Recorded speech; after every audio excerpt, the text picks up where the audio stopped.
A Good Night for Ghosts, Chapter 10. Thanks a Million. Jack pushed his glasses into place and opened A History of New Orleans Music. "What's that, man?" Dipper asked. "It's a history book," said Jack.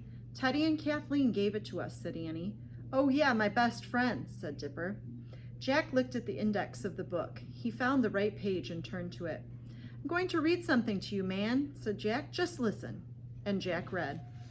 As a young teenager, Louis Armstrong was often performed with kid bands on the streets of the city. Eventually, he played with older musicians in dance halls, and he developed his musical talents performing on Mississippi riverboats.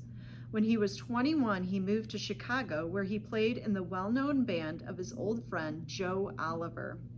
"Joe Oliver," said Dipper. "Joe's in that book? I'm in that book?" "Yep. Hold on, there's more," said Jack. He read, "Over time, Louis Armstrong became world famous, but he always called New Orleans home. The city honored him by naming a large park the Louis Armstrong Park. It also named its airport the Louis Armstrong International Airport." "What's that? International Airport?" asked Dipper. "That means where planes fly in and out from all over the world," said Annie. Dipper started laughing. "Y'all are pulling my leg." "No," said Jack, "we're not. Look at this, Dipper." He held up the book and showed Dipper the picture of Louis Armstrong, the king of jazz, playing the trumpet in front of a huge crowd. "That's you, Dipper." Jack waited for Dipper to laugh and say the picture wasn't him, but Dipper stopped smiling and nodded. Yeah, I've seen that picture before," he said softly. "You have?" said Jack, stunned. "You've seen this picture before?" said Annie. "Where?" "Here. Dipper touched his chest. "Here in my heart. It's the picture I've had in my heart for a long time, like a dream." "Hey, y'all, is this a dream?" Jack and Annie laughed. Annie smiled. "Yes, you could say that," she said. "But it's a true dream," said Jack. "Keep that picture in your heart, Dipper," said Annie. "Hold it close to you, and one day you'll be living it. We promise." For a long time, the three of them just stared at the picture. When Jack looked at Dipper again, he saw tears glisten in Dipper's eyes. "Okay, I'll do that," said Dipper. He wiped his eyes with the palms of his hands. "I think I can keep my jobs and start making a little room for my music, too." "Yes," said Annie. "Maybe you should go play with the fellas on the riverboat tonight," said Jack. "Yes, maybe I'll try and do that," said Dipper. "Great," said Annie. Jack heaved a sigh and put away their book. Dipper stood up. "But now y'all have to get going. On the eve of All Saints' Day, there's a curfew for kids under 13. They have to be off the streets by 9 or the paddy wagon will pick them up." "So you're definitely on the path to sharing your musical gift with the world, right, man?" asked Jack.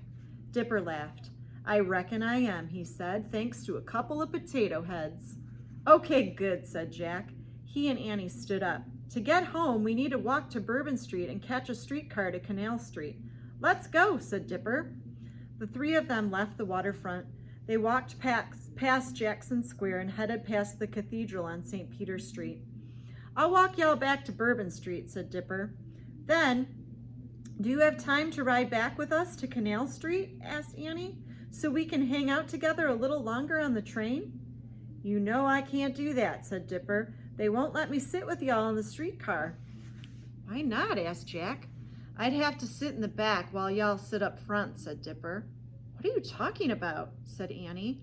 "Y'all are white, and I'm black," said Dipper. "So?" said Annie. "Black folks aren't allowed to sit with white folks. That's just the way it is," said Dipper. "Are you kidding? That's crazy," said Annie. "No, I'm not kidding," said Dipper. He stopped walking and looked closely at Annie and Jack. "Where are y'all from? How'd you get that crazy history book with my picture in it? And why did y'all come here to find me?" "It's really, really hard to explain, Dipper," said Jack. "But just know this, one day things are going to change. Everybody will sit together on trains and buses and planes. And one day an African-American man will run for president of the United States," said Annie. "And millions of people of all colors will vote for him. And he'll win," said Jack. Dipper laughed and shook his head. Okay, now I know I'm dreaming, he said, but I really like this dream. It's the truth, said Annie. We promise. By now they had come to the corner of St. Peter and Bourbon Street. This is where I leave you, said Dipper. Annie threw her arms around Dipper and gave him a big hug. Goodbye, Dipper. Jack did the same. Bye, man, he said. Thanks a million. Same to you, said Dipper. Hey, there's your streetcar now. The streetcar glided to a stop at the corner. Jack and Annie hopped aboard and sat in front. As the streetcar went up Bourbon Street, they stuck their heads out the window and waved to Dipper. He smiled back. Jack and Annie waved and waved until they couldn't see Dipper anymore.